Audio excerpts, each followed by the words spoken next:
Hello mga kabokals, good morning. Ayan, another blessing na naman mula kay Kisay. Another blessing na naman mga kabokals. Maganda na ito, panay umaga sila nanganganak. At dito sa kulungan nanganganak mga kabokals. Ano yung anak mo? Ano yung anak mo? Ah. Kaya sabi na natin ng ng sako.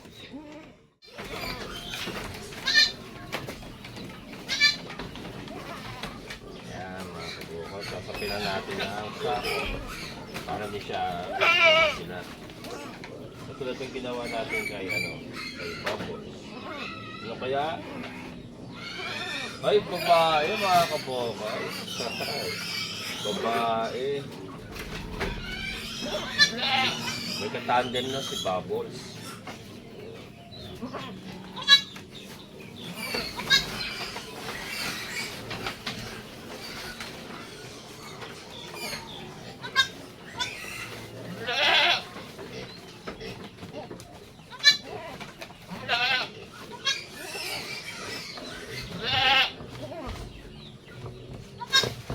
May katandem na si Bubbles.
Mga kabukal, sinarangan natin para hindi siya magpalabas-labas. Ayan, narangan lang natin ng plywood. Ayan, pagigising ko lang. Ito ang bumalaga sa akin, another blessing mga kabukal. Babae. May katandem na si Bubbles. Si Bubbles mga kabukal, ang laki na.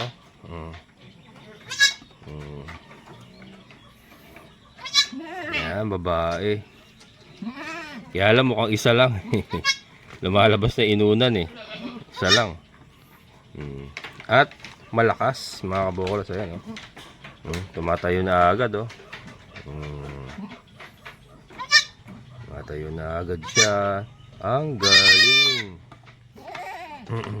Kamukha na, hindi masyadong kamukha ni Dagul, mga kabukals. Mahaba rin na tenga. Mahaba rin na tenga. Ayan, kaya lang, hindi siya brown head talaga. More on white siya, more on white.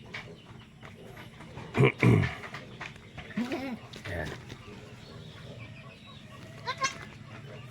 Ito, nagising ako, ganyan na lang yan. Hindi na natin siya na-assist. Nanganak talaga siya sarili niya.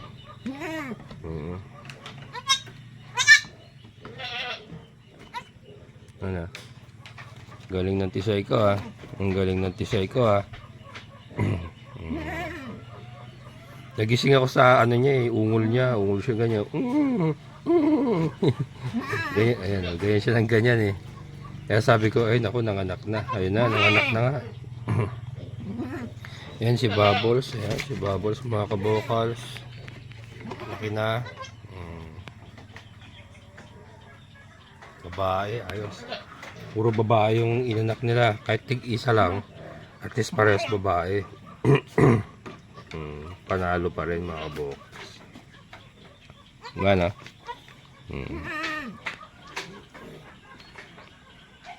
Yes. Iwan muna natin sila.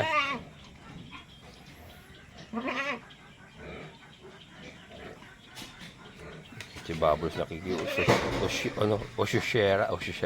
Nakikimarites si Bubbles, mga vocals. Sabi niya, "Hi sis." "Hi sis, welcome to the world." Si Bubbles, halos maabutan na si Snow. Halos maabutan si Snow, mga kabokals. Iba talaga yung mag-isa lang, saka yung upgraded talaga na ano. Wala pa isang buwan to si Bubbles eh. Wala pa isang buwan yun. Halos abutin niya na si Snow na ito. Si Snow ilang buwan na to eh. Kasi nabili natin siya, ano na siya eh. Mas malaki na, parang ganito na siya eh. Ano na siya, dumidede na siya, malakas na siya. Kasi dalawa sila nabili nga, mag-ina yan eh. Nabili natin eh. Pero okay lang yan. Pag nabulugan ni Dagul yan, lalaki rin yung mga anak niyan. Pero hindi F3. Ito kasi F3 na ito. Si Tisay. Saka si Dagul ay F3 pareho yun. Kaya malakas siya, mga kabukals yung ganyan. Saka malakas umiyak. Yan, malakas umiyak. Saka yung ganyan nakakatayo-tayo ng konti. Sigurado tayo dyan. Ayan.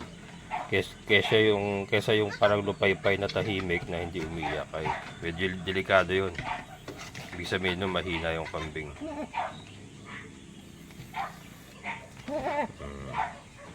Mamaya lang ito, dede na yan. Diyan ka lang, Bubbles. Si Paloma, hindi pa rin nagbubuntis. Ay, hindi pa rin naglalandi hanggang ngayon. Halos. Siya naman ay halos abutan na ni Tisay. Yan si Paloma. Si Paloma kasi ay native na native ito eh.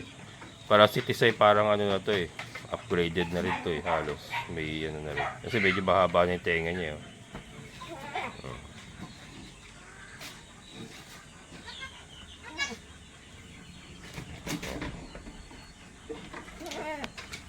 Sige, iiwan ko na muna kayo dyan ha.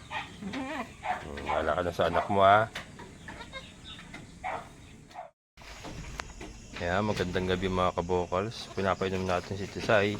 At yan, nirasyon na nga lang natin ang damo. Hindi natin siya pinalabas. And ito na ang kanyang baby. Malakas na mga kabokals. Nakatatayo na yan. At nakakadede na. So yan, hinirangan ko lang ng plywood para hindi siya lumabas. Si Bubbles oh. Yan. So far so good, malakas na siya. Okay na. Ayun mga kabokals, patayo niya siya. At dumidede na.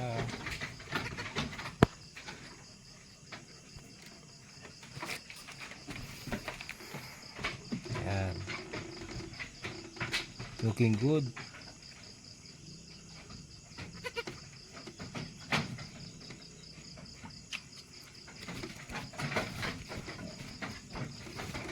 So iwan na natin sila mga kabokals. Update ko kayo bukas. Ayan mga kabokals, subukan na nating ilabas na si Bubbles. Ayan, ilabas na natin si Bubbles. Nagkakain-kain ng konti na eh. Ayan. Si Snow malakas na kumain yan. Ayan. Maganda si Snow oh. Si Tisay andun, kasama yung anak niya. So ipagsasakati na lang muna natin. Pero yan si Bubbles ay tumitikim-tikim na. Malakas na oh. Bilis lang lumaki. Mag-isa lang kasi, wala siyang kaagaw sa dede.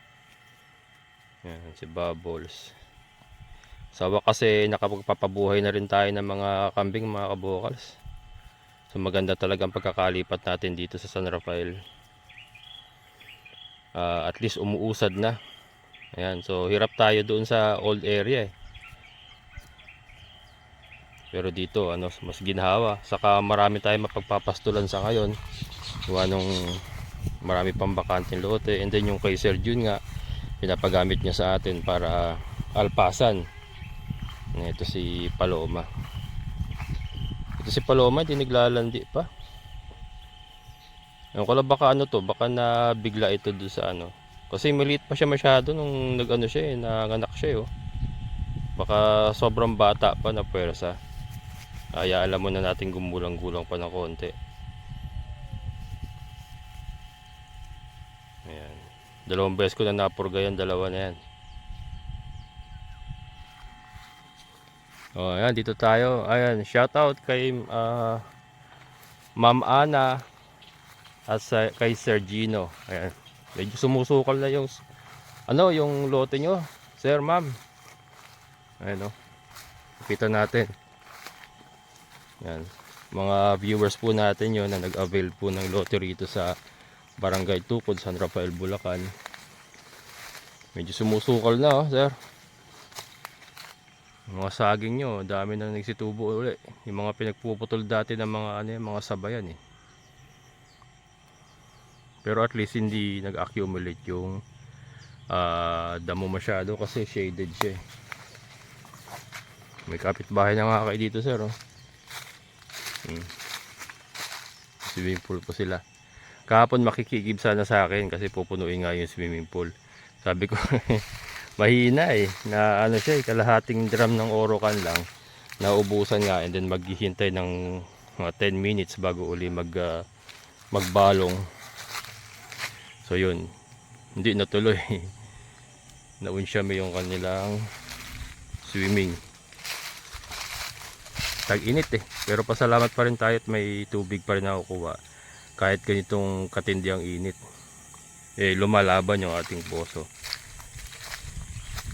140 feet oh. Pero nauubusan pa rin, naagad pa rin yung balong. Talagang malalim ang balong dito sa area natin.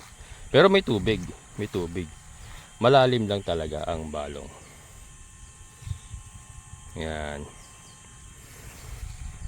Yung silipin natin sila, ano. Silipin natin si Tisay.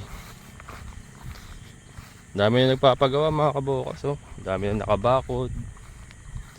Ayun oh, may kubo na naman doon. Doon gumagawa sila Kuya Greg ngayon oh. Yung sa may kubo na yun. Yan oh. Yan, yung gumagawa sila Kuya Greg ngayon. Yung ano, patungan ng kubo. Ganda ng gagawin, yung kubong may second floor. Pinakita sa akin yung picture eh, ganda. Ganda ng gagawin. Tapos merong parang mini swimming pool sa taas, nakaangat. Pag natapos nila, ano, pasyalan natin.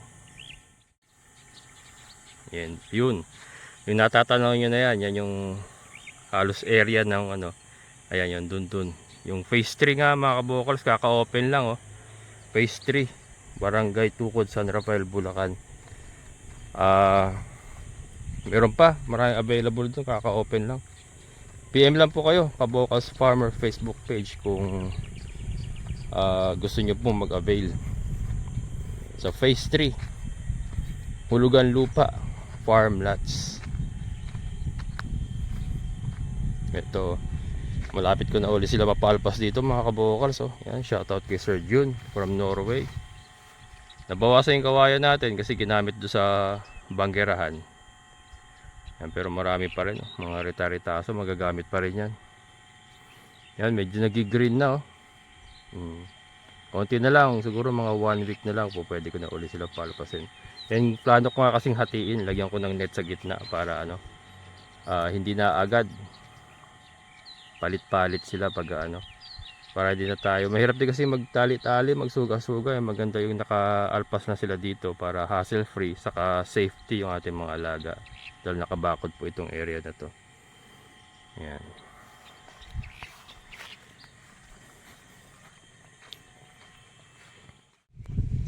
Ayan, nandito naman tayo sa isang lote ni Sir June. Yan, shoutout Sir June from Norway. Malalaki na yung nauna kong naitanim na ano, na napier grass oh. Ito naman yung pinatanim mo kay Alfred. Sumisibol na rin yung iba. Yan. Dito tayo sa silong ng motor. Napakainit, grabe. Ayan oh, ito yung isang ginawa nila Kuya Greg oh. Katabi ni Lyra sa ni Butchoy. Ito panibago ito. Viewer din natin to.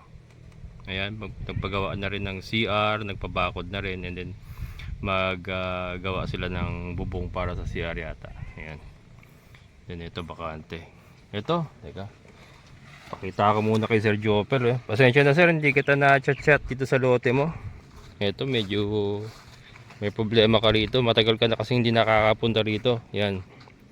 Si Sir Jopel mga kabokals. Sa kanya ito, kung natatandaan niyo yung nagpupunta sa area natin dati. At yung nagbabakod mag-isa, nagpatulong pa kila Emo sa kay Renan. Tinutulungan nila. Na nagtanim ng mga tanglad, may Madre de Agua siya dyan, saka mulberry. Ang problema ito, kasi inano ng bako ito nilaliman, gawa ng para makadaan nga magkaroon ng kalsada. Problema, sobrang nilaliman itong part niya, kaya gumuguho na sir, yung muhon mo natanggal na. Ito na yung muhon mo, nalaglag na sir. Yan, sana makapunta ka rito para maano mo to. Nalaglag na yung muhon mo. Hindi ko alam po saan nakalagay. Pero muhon mo yan sir, nalaglag na. And then yung bakod mo, ayan nalalaglag na rin. Hindi ko alam kung bakit kanya, kasi ang kalalim ginawa ng backhoe operator na yun. Wala na yun pinalitan na yata siya. Hindi ko lang alam kung sinong backhoe operator nila ngayon. Pati yung isang muhon mo yata, muhon mo pa to. Muhon mo rin pala ito sir. Nagkalaglagan na yung muhon mo. Nagkalaglagan na yung muhon mo. Bali mapapalocate mo naman uli yan kung kung nawala na sa forma. Pero ito, nakatayo pa naman yung mga poste ng bakod mo. So ito siguro nandito yan maaring nandito yan maaring nandyan yan, kasi andyan pa yung poste mo. And then ito, may reference ka pa naman. Kaya lang, paano kayo nga gawin dito ni Sir Jopel mga kabokals? Hindi, kailangan niyang isang guni sa opisina kila Eman. Dahil siya ang rito siya ang nagpa-operate yan. Paano gagawin ni Sir Jopel dyan kung paano maano. Yan. Ito sir, update sa lote mo lote mo update ko lang. Hindi ko napipicture kasi sobrang busy. Ngayon lang ako nakababa ulit dito kasi manguha ako ng Napier grass para kay Tisay. Hindi, sinabay ko na rin ito. Yung dito sa taas wala ka namang problema. Wala namang problema kasi yun lang naman ang tinira ng backhoe yung doong area na yun Ayan Yung mga tanglad mo nangangatuyuan na rin. Sobrang init kasi. Ayan. May kapitbahay ka na rito. Yan yung area natin mga kabokals.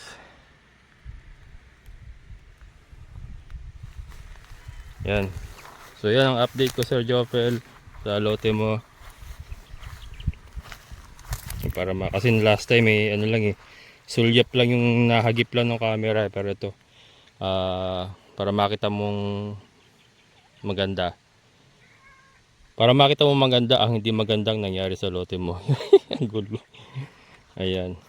Mare-repair pa naman yan Kaya lang hindi natin alam kung sino magre-repair niyan, kung ikaw ba o sila Eman. Sa isang guni mo na lang kung paano gagawin diyan. Ayan. Pero yan po ang update. Jopel, kasi ito nga kalsada. Mataas kasi sa kanya ginawa ng backhoe. Sinuro ito. So nangyari nga umangat yung sa kanya. And then ito nga yung iba na itambak na dito. Yung ibang lupa. Mababa yung kay Sir Jun, pero ayan yung mga lupa nasa gilid na niya. Ayan. So tara mga kabokals, kukuha ako ng Napier grass para sa ating nabanggay. Kumbay ka bangga mo ako. Sinisi pa yung motor. Ayan, ang init, grabe. Ayan, kukunin natin yung konting Napier grass dun. Para kay dagulan naman yan sa kay Tisay, kasi yung iba nasa labas nga. Grabe init. Kabukals Farmer, kwento ng iyong buhay. Sa sipag at tiyaga, pangarap ay binuhay. Kahit anong ulos, ika'y nagpatuloy. Farm mo ngayon, tagumpay na tunay na dumaloy. Ayan na mga kabokals. Napier grass saka dahon ng saging ang binigay natin kay Isay. Sa lapag lang muna at hindi pa tayo nakagagawa ng feeding rack nila. Kaya sa lapag lang muna natin nilagay. Pero magpapagawa tayo niyan ng feeding rack para sa damo. Lalo na sa tag-ulan kasi may mga times na hindi natin sila may lalabas, dito lang sila. Kailangan may feeding rack tayo. Kamusta na? Ganda mga kabokals, oh. Kamusta na? Yan ang ating bagong kiddo. Dagdag pwersa sa ating pulutong babae. Malakas na siya, ayan, nakalalabas na nga siya. Tinanggal ko na yung harang, yung sako nilagay ko lang doon kasi doon siya natutulog eh.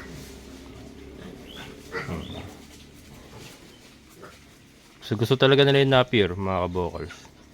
Napier talaga ang paboritong kainin ng kambing. Siguro pati ng baka, kalabaw, masarap siguro sa panlasa nila. Kumbaga delicacy para sa kanila yan. Natry ko yung ibang damo, yung mga sinasakati natin dyan, yung mga mabababang damo lang. Ayan hindi nila nauubos. Ayan hindi nila nauubos. Pero pag napier talaga, binabanatan talaga nila. Bakit? Bakit? Ayan mga kabokal. So ito, meron naman tayong bagong blessing. Salamat Lord. At tuloy-tuloy na ang pag-usad ng ating backyard farm. Ngayon po ay nakapagpapabuhay na tayo ng mga anak ng ating kambing. Yan, susunod-sunod na yan. Sana si Paloma ay maglanti na rin para ma-try na natin yung kalalabasan ng Paloma Dagul. Ayan.